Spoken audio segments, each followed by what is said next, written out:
আজকে আমাদের বাড়িতে রান্না হয়েছে ঠ্যাং রান্না হয়েছে। কীভাবে ঠ্যাং রান্না করেছে সেটা শেয়ার। আমাদের বাড়িতে আজকে কী রান্না হবে সেটা শেয়ার করবো তোমাদের কাছে। আজকে আমাদের বাড়িতে রান্না হবে ঠ্যাং রান্না হবে। কীভাবে ঠ্যাংটা রান্না করবো সেটা দেখাবো। তা আজকে নিয়ে চলে এসেছে দিদি ঠ্যাং। আজকে ঠ্যাং খাওয়ার ইচ্ছা হয়েছিল। আর আমাদের এখানে গ্রামে শিলনোড়াতে বাটা হয়, মিক্সচার মেশিনে নয়।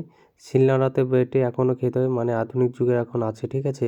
আর এখনকার শহরে কী হচ্ছে, মিক্সচার মেশিন হয়ে গেছে, শিলনোড়া ভুলে গেছে সব। এই যে আলু আর এই যে রান্না হয়ে গেছে একটু, ঠিক আছে।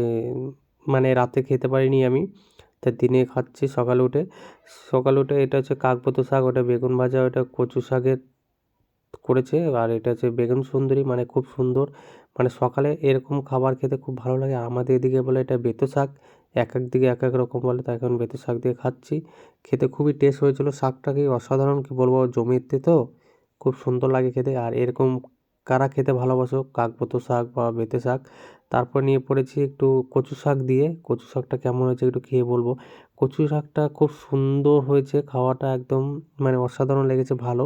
তোমরা কে কে কচু শাক খেয়েছো একটু কমেন্ট করবে। আর ভিডিওটা কে কোথা থেকে দেখছো একটু কমেন্ট করবে ভালো করে।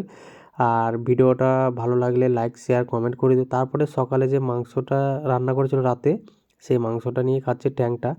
তা কেমন লাগলো ভিডিওটা একটু কমেন্টে জানাবে। ভিডিওটা ভালো লাগলে লাইক কমেন্ট শেয়ার